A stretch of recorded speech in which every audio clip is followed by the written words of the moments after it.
What's up, everybody? It's your boy Ziah from Ziah TV, along with Judah KO, aka the Shizzy. We are back with another video. This is going to be a first for us in terms of BTS, because this is just a lyrical video. Yeah. But we couldn't find we found one other video of this song. Yeah, it was one of the live performances. It was a live performance, but there was no English subtitles. And we know that, like, not only do we need the English subtitles, but a lot of our fans like to have the English subtitles too. So we're going to do a lyric video instead. This has been very highly requested. I've seen this a lot in the comments. The only other thing I've seen more is the explanation video of the last song we did, Dang. Probably not going to do that, honestly. Like, I know a lot of people want us to react to that. And we'll probably watch it on our own time, but we don't really want to react to a 15-minute video explaining that song. You know, like we more just prefer to react to theirs, because again, like, we don't claim to be right or wrong in our things. It's just our interpretation of it. Whether it's right or wrong isn't like what's important to us. We just want to share our first experience with you. So we feel like if we like watch an explain video before or after, it kind of ruins that experience for us. You know, and stuff. So we're trying to go in completely fresh, that's our thing. So anyway, we're going to get into this. Before we do have some new patrons. Super exciting. I'm super happy. You guys are awesome. Thank you guys so much. All right, so starting off, we have Jacqueline. I think it's just Jacqueline, but it's spelled like Jacqueline. Jacqueline with the loyal supporter. Thank you so much. We have Jack, true supporter. Thank you so much. Betty, true supporter. Again, thank you so much. Anna, supporter. Appreciate you. Rachel, loyal supporter. You're awesome. And Dashi, run, supporter. So thank you to all our new patrons. You guys are awesome. I also love the names. Some those are some fun names. Yeah, so I'm fucking with that. You know, you guys didn't know, with our patron, here is the updated list really quick. So you guys can see it's getting bigger and bigger. I think I might have to animate it at some point to flip through pages. But anyway, besides that, our Patreon has a lot of really cool perks. You know, one of the biggest perks, I think, for a lot of our fans is the fact that, like, they do get that link if you're $3 or more to their private Discord, which there is a section in the private Discord specifically for video suggestions. You are way more likely for us not only to see them, because we actually check that. It's a lot easier to manage, so we can see it. We see all the video suggestions in there, but actually have your video reacted to. I think out of, like, the 3 to 4 suggestions we've gotten, we've already reacted to about half of them. In there already, and they came, like, you know, it was like a couple days within getting them. So if you want to get like cool perks like that, other cool stuff like merch and exclusive live streams later down the line, then check out our Patreon. You know what to do. Go to patreon.com/ZiahTV. But enough of the self-promotion. If you guys want to do it, you guys will do it. If not, totally fine. Let's get into this. I'm excited. I'm excited. I heard that. I know, like, we're rap fans. Everyone said that this was like a really good another rap one that they did. So I'm always down. It's got J-Hope. It's got Suga. It's got RM. The 3 rappers. Let's do this. Mess up my hand and everything. You know what? I'm putting it over there. I don't even give a shit. Do I look like a snack? You look like a snack. All right, then let's get it. I like that gunshot at the beginning. This is some gangster shit. Shots fired.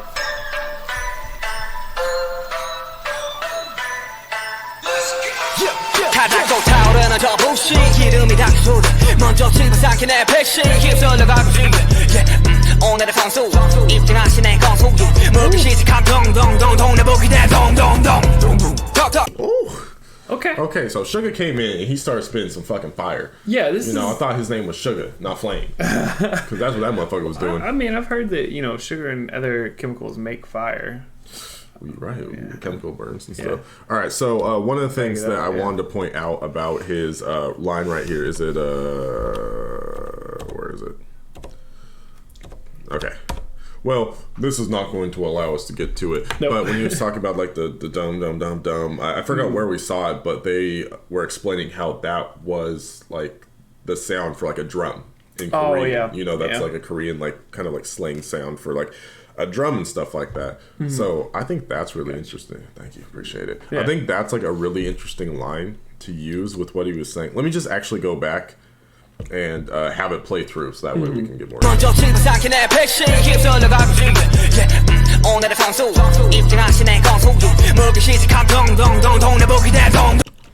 So if you start to cry dong dong dong, become a doormat dong dong dong. No, I like that. Damn. Because like we think of doormats as something that gets walked on a lot, right? Yeah. So it's like it's almost like piling on top. It's like, oh look, like if you're gonna start to cry, we're gonna keep coming at you. Yeah. Right? We're gonna keep walking on you. You're just an easier target now. Yeah. Yeah. I think that's really cool. And it'll be swept away. Yeah. This. We just need to listen to this because I think this is setting the scene, right? Yeah, I really think so just too. send Yeah, this through, but right? let's send it through. 오늘의 성수 입증하신 내 건소유 무기 시작한 동동동 동네북이 대 동동동 턱턱 전달의 개시를 툭툭 반응이 없어 영탐과 버리지 푹푹 진실도 거짓이대 거짓도 진실이대 이곳에서 모두가 도둑도 사고 파들이 완벽한 사람이니 문은 필요하지 타오를 댄 이유가 있어 어쩌면 우리의 역사지 이 세상을 바꾸기로 하지 버티고 분노 아니 분노 뭐가 분노인지 you know 분노를 척하면서 그 진짜 분노 질러버린 스톱 붙이만한 people 넌 나만 죽이는 게 아니야 동방의 계획속에 우리야 무감각해진 저 사람들과 분노 무관심 너네 팀이야 나는 okay.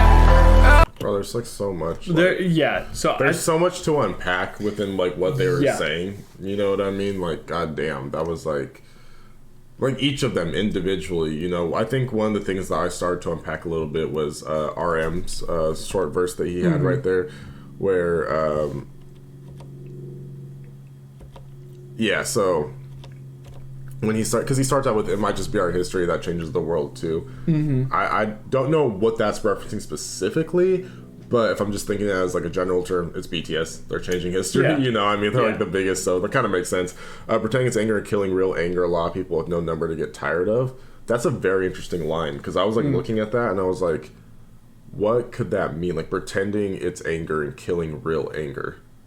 So like, is that something where it's people pretending to be angry, or even like that mob mentality sort of thing that we've talked about before, and then they like end up committing the acts of people that have like that real anger or that real like thing in them? I'm not sure, but it's very interesting. That's a very interesting line, you know. And then when he goes in where he's like, "You're not only killing me, we're used to stepping on poop." And stuff, and I kind of like that. Yeah, I'm pretty sure this is basically just calling them like poop, like they're worthless and shit. I think you're right here. I think with the whole like pretending it's anger and killing real anger, I think it's like saying like, oh, like starting beef with somebody, right? And then him coming back with real shit. And he's like, all right, he's like, you want to come with us like pretend, I'll come back with the real stuff, right?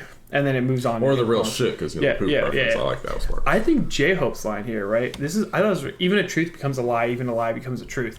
That's brilliant. I really like that he's poetic. Very poetic, and I think very like, honest to God, J-Hope-y. Like that's very him. Yeah. But like it's just so true because like you can tell the truth, right? And then like that truth can develop into a lie over time, right? Well, it's just like the telephone game. If you guys have any played a telephone game where soment whispers something into your ear, you whisper into the next. Yeah. By the time you get to the end of it, it's completely different. And that's what happens a lot. There's a lot of gossip and a lot of like half truths in like rap beef, right? A lot of that happens. So it'd be like, oh, I heard blah blah blah said he smacked your girl or whatever, and he's like, and people love to embezzle their stories. Yeah. Too. Exactly. So that's definitely. And you know, something else I liked about it, when he said, "In this place, everyone becomes a person with perfect moral thinking and judgment." That's funny. And I don't know. I'm not sure what he's referring to when he says "in this place." It might be the booth. It might be the hip, not even the hip hop scene, just the music industry itself scene. That's what I took it as. I was also kind of thinking about it as more of like a moral thing, because everyone, when they get onto like their like high horse, everyone becomes a person perfect moral thinking and judgment, so they think that they're right, they're the right one, what they're saying, like they're condemning you and stuff, you know. I think that was kind of like an interesting way to look at it, personally. I think like exactly what you're saying. Like he's saying like, look, just because like we have like millions of views and we get like our music out there, right, doesn't make us perfect, doesn't make us, you know, like this with perfect morale and thinking and judgment, right? And then he's like, that's funny because like a lot of people out there will be like, oh yeah, like I'm better than these people, like I get thousands of views, my music gets to thousands of people's minds or whatever, ears or whatever. Yeah, they somehow act like it's more valid, like their opinion is more validated because of their success and stuff. And so he's kind of calling that out. I feel like he's like, that's funny. He's like, I'll show you what that really is. And then I think it goes back to Suga and then back to RM. Or just straight to RM. Yeah, just straight to RM. And then he comes in with this like, oh yeah, let's fucking go type shit. And I really like it. It's just really cool. It's just really cool setup. I'm excited. Okay, really, I know we've paused for a long time on this, but we just want to let it play through and then kind of break it down, you know, because again, this is rap, so this is more of the lyrical side. We like to look at the lyrics more, plus there's not a music video to focus on, but the part where he's like, look at those people who have become numb to it, feces, indifference, you guys are a team, I love that. That's such an ingenious line, because he's basically saying, you have become numb to being shit. Yeah. No, he's literally saying feces and indifference. That's the team, right? So it's like you not trying anymore. You just being like, this is good enough. Like that's what causes your downfall. Yeah, you're indifferent to the fact that like you're shit and you know you're shit and you just stay there being shit. Like cool. You're numb to it. You accept it. That's just who you are. And that's such a fucking line to throw at someone. Yeah. That's savage as all hell. It's like, what I mean? You're not trying anymore. It's like, you're literally... There's no difference between you and shit. That's basically what he's saying. And that goes back to J-Hope's line, where he's talking about how, like, you know, you think you're, like, better, you think you're perfect or whatever, right? Just because you're doing this, but, you're not. And then here's RM being like, you're shit because you're putting out shit. Okay, so we'll let it play a lot more. We're going to try a different approach where, like, we let it play more, but we pause less. Because I know some people are like, oh, you pause too much. It's like, well, I'm just trying to get everything. Yeah, we're trying to understand this. This is amazing. 무감각해진 저 사람들 봐 분노 무관심 너네 팀이야 나는 okay 나는 okay 나는 아기에 가득 찬 분노에 나는 아기에 가득 찬 분노에 나는 나는 나는 가져야만 했던 분노에 나는 가져야만 했던 그 분노에 그래 혹해라 제가 될 때까지 그래 혹해라 혹해라 벌어질 때까지 그래 혹해라 나는 okay 나는 okay 나는 아기에 가득 찬 분노에 나는 가져야만 했던 그 분노에 So what do you think this means? Like what do you think that they are referring to? I think in this. Okay, well, if in this chorus, I believe this is the chorus. If we look at Suga and RM, right, they definitely come from a background of like more gangster rapping, hip hop. Yeah, they have that underground rap experience. I think this is almost like we're seeing like a more gangster side of them, and I may be wrong about this, but I'm taking a fucking shot out here, okay? And when they're talking about like all this pent up anger and like fighting evil, right? Like I think that's the other people they're beefing with, as well as like their themselves, right? So like maybe there's a side of them that they hate or whatever. Maybe they're like, fuck, like I hate that I hate myself, but also I hate that I'm like beefing with these other people at the same time. Well, see, what I was going to pull from it, because if you look at the line. He's not saying he's angry at evil or anger. He's saying that he's angry at the pent up anger towards evil. He says, "I get angry at the pent up anger towards evil." Oh, I may have missed that. No, it was right there on the screen. Okay. Yeah. See, I get angry at the pent up anger towards evil. I get angry at the anger that should have gone lost / turned off. Oh. And, maybe this is just because I've been watching the show Lucifer on Netflix. If you haven't seen it, it's a great show. Recently. Yeah. But, Lucifer is someone where in the show a big theme is how everyone, like, blames him and he hates that because, like, he's not a bad person. He's someone who punishes bad people. That's like the thing, and that's what he's trying to explain and stuff like that. And everyone just says, oh, he's evil. He's the one that made me do this. He's like, I didn't make them do any of that. Yeah. I just punish people that got sent down to hell because they were bad. Yeah. He's just the torturer and stuff. He's the executioner, if you will. And so I think this is very interesting because it kind of reminds me of a theme in that show. And I could be wrong, but saying that, like, I get angry at the pent-up anger towards evil, I'm not exactly sure what they mean. Like, I'm not going to pretend like I know what they mean 100% by this. But my interpretation of saying that is he's saying he gets angry at the fact that there's so much pent-up anger that is misguided. Oh, okay. I see that. Yeah. That's misguided. Because it could have been lost or turned off. Yeah, that should have been lost or turned off. Because if you think about it, how I'm viewing this in a more historical sense is, if you look at history, there's been so many like fights, crusades towards like something that people deemed as evil. But when you look at fights, and every side believes that they're right for a certain reason. This is true. We don't live in a black and white world where there's good and bad. No. You know, it's not the evil side and the good side. That's not how the world works. You know what I mean? And so I'm not sure if that's exactly what he's meaning here, but that's what I'm. No, I really do like that. That's that cool. He's saying that like, hey, all your anger and hate is misguided. Like people are like always like kind of like social justice warriors, like trying to fight for good and stuff like that. Yeah. But it's like, who are you to determine that? Like it's just your opinion on what's hurting good. as well, because on the other side of that, they could think they're right. Yeah, exactly. I think the only good line or the only good quote I could put in here is from the movie Wreck-It Ralph, and it says, "Just because you're a bad guy doesn't mean you're a bad guy." Yeah. I'm bad guy, but I'm not bad guy. Yeah, exactly. So, you know, if that's not what this means, then again, you can let us know. Wrong. You know, we're not here to say that we are right. It's just as a disclaimer, like we always say, it's just our interpretation. So that's what we're getting from it. Yeah. You know, whether we're right or wrong, I don't know. That's what we get from it, and I still really think it's cool. Yeah. Let's go.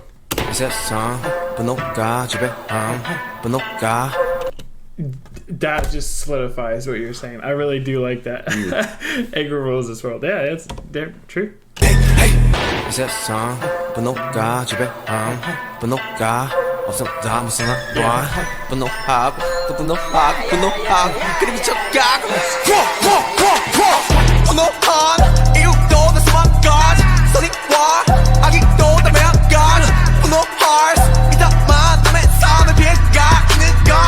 Oh my gosh. Yeah. I think I might have actually been right with that. That was a shot in the dark. Oh, I'll take that. Let's go. Oh, that was nice. I like that. Yeah, because I thought this was Suga's pent-up anger, but you're completely right. They're mad at, like, people being mad at each other, which is such a good message. Yeah, no, it's an incredible message because, like, I've always been a preacher for this. Is like, I don't care what you do in your life, whether you choose to be a good guy, bad guy, whatever. The problem becomes when your choices start impacting someone else's life negatively. Yeah. You know, if you want to sit there in your room and rage and throw a fit and do whatever the fuck you want, that's fine. Yeah. You know, you can be that, you can do that. But just don't let your actions negatively affect other people. I feel like that's, like, as a baseline of a moral compass to live by, that's perfectly fine. Yeah. At a very baseline. You can be angry, right? But just don't take it out on other people and animals. Animals, that's... Or yourself. Don't hurt yourself. Oh, you know what I mean? Like, just don't damage things, someone else's life, your life, anything. Yeah. It's because it's okay to feel... It's a normal human emotion to feel anger. We all feel anger. And feel emotions, you know? But yeah, and that's what he's saying. You can be angry with damage someone else's life. I don't like. Stop that. Hey, you know, and that's true. That's very much like I love that. So cool. That's so cool. I appreciate it. I respect that. Let's do it. I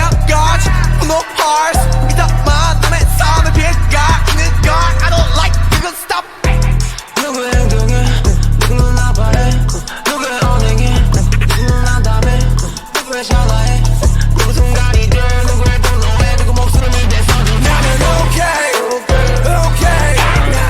I know this is going to be longer and I didn't want to like pause it again, but like that, like I felt like if I didn't address this, what he's saying, the rest of his verse right now, then like I would kind of lose my train of thought for that. And you know, this, I actually really, really love this verse because it resonates something strongly with me, what I believe in. But I love how he's saying the fact, like, at someone's actions, someone hurts. Yeah. You know, at someone's indecency, some become hopeless/dark. At someone's instant, becomes someone's moment. Yeah. You know? And I think that specifically at someone's instant becomes someone's moment, a perfect example of that is to make the decision to cheat on somebody. Oh, especially, I think it's especially in those situations where it wasn't premeditated. Oh, it was like, let's say a girl's out at a party, she's having a good time, she's getting drunk and stuff, and then a guy like hits on her and she makes that split-second decision to like go home with the guy and stuff like that. In that instant, you're just like not thinking, you're making an emotional-based decision basically like that. But for the person that gets cheated on, that becomes someone's moment, at someone's anger becomes someone's life. You know what I mean? Like our split-second decisions and the things that we do, even if they seem small, can have a huge butterfly effect on how they impact other people's life. And I love how he's escalating those inside of them, right? He's like, someone action, someone hurts, right? Someone's decency, someone becomes hopeless/dark, right? I take that as like almost a depression like motif, right? Or if you cause them PTSD. I know this is a touchy subject, but like if you, I can't even say that word on YouTube without getting demonetized. We're not going to be monetized anyway. But if someone has touched someone else uninvited, I'll say it like that. You know, that can become someone's hopeless/dark because that causes, especially for someone younger, that causes major PTSD. It's such a horrible thing to do to somebody, you know? Yeah, I have a really funny... Never mind. We're gonna move off of that, but no, this you're absolutely right here. It's just perfect. It really is telling like the story. It's like, hey, like a little thing could be nothing to you, but it could be like everything to somebody else. And so I just want to wrap it up with the. I also love the spitting noise. I'm pretty sure this has a very significant meaning in Korean. It's probably super disrespectful. Oh yeah. You know, for that have that thing because everything they do is on purpose. Basically, I feel like what the message of his particular verse is like, just be more mindful of your actions. You know, especially when they involve other people, because you have no idea how it can affect someone else's life. Yeah. And on the other side of that, you know, positively too. You know, just saying hello to someone and saying, "Hey, I like your hair. You look good today," or something. Name. If you've never met somebody, ask them their name. I mean, it's the world to people. You can literally change someone's whole attitude, whole day, make their whole week just by doing something like one nice thing, just by acknowledging their existence. It's crazy. True. It's crazy that we live in that type of world, but we do. Anyway, let's get back into it.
So that was fantastic. Yeah. I think we did figure that out in the end. Yeah, you know, I don't ever claim that we got everything right. No, you know, music is very much a personal thing to most people, and a lot of it is up to your interpretation. So just because you pull something out of a song that isn't necessarily what the artist means, I feel like the whole purpose of it was the fact that you got something out of it. Most artists don't strive for you to always get everything they say in their music. They just strive for you to get something out of it. So if you pull something positive or learn something or get a good emotion or it helps you through a certain struggle in your life from the music, then who cares what the actual meaning was? Yeah. It's all about what you got from it. Yeah. That's how I view music. Yeah. And I think J-Hope's like his like whole idea was to be a beacon for other people, to like be helpful and stuff, and like be hope itself, right? I think that's really cool. And I think in this, that his anger towards anger and like fighting and dispersing that, being like, hey, just understand that everything you guys do will affect other people negatively, right? I think that's both one, a positive message that everyone can take home from that, right? Two, that can go to a lot of people and help a lot of people out. And three, sometimes you don't want to listen to a sad song when you're sad, right? Sometimes you need that aggressive pump up song to push you through it. And I think this song does it perfectly. I've noticed that sad songs help you kind of live in that sadness moment and feel those emotions more. These type of songs do a better job of pulling you out of it. Yeah. You know what I mean? And 100% think that's like the difference. Yeah. You know, I know we started talking about dark topics that got darker in here, guys. It's called mood lighting. But yeah, I think that's very interesting because like I feel like a big theme of that song was talking about the cycle of hatred. You know, one hate crime, and not just hate crime like racism, but like, you know, someone does something to you, you do something back, and the cycle just continues continues. And that's something that I feel like, especially J-Hope was talking about, like breaking that cycle, and he's angry because of the fact that like this cycle exists and people continue to perpetuate the cycle. Yeah, where it's like you just at some point. It's unfortunate because like it's never going to end. He said like people will not live without this anger, and that's so sad. Yeah. Yeah, Great absolutely. song. So, Great song. absolutely great song. You know, I'm sure you guys will fill in the blanks for us, as you guys always do. Really appreciate you. Yeah. Thank you for watching through. If you made it to this part of the video, then you know what to do. You can leave a crown down below for the Ziah TV logo. Yep. Didn't see many crowns last time, so No, it's okay. We saw a lot of better watch till the end. TV. Yeah, we had so much of those, and like we'll probably watch them on our own time. Yeah. But again, I just like. I don't know if it's the type of video I want to do a personal reaction on. If you guys would like to see that type of stuff, we are more likely to do it in our live streams. Yeah, you know, that's a good thing to suggest in our live stream, right? So we can experience it with you guys. But like for us to hear the lyrical breakdown of the video and then go into it, it kind of spoils it. We've talked about this we want to have our own interpretation first into it, and then later on, if we decide to watch an actual play, what's going on, then we compare about how much we got right and the difference between what we pulled from it and what they meant. And I think that's a lot, like it's a lot more fun and of an experience than just to understand everything about the song and then go listen to it. Yeah, exactly. So, you know, that's all the time we have for you today. We will see you in the next Yo, wanna come up, your man better step up. Matter of fact, better just watch from my checkup. Matter of fact, better just stop and then flex up. Matter of fact, just know I'm finna blow. Wait, hold up, is it too late? Just set the record straight.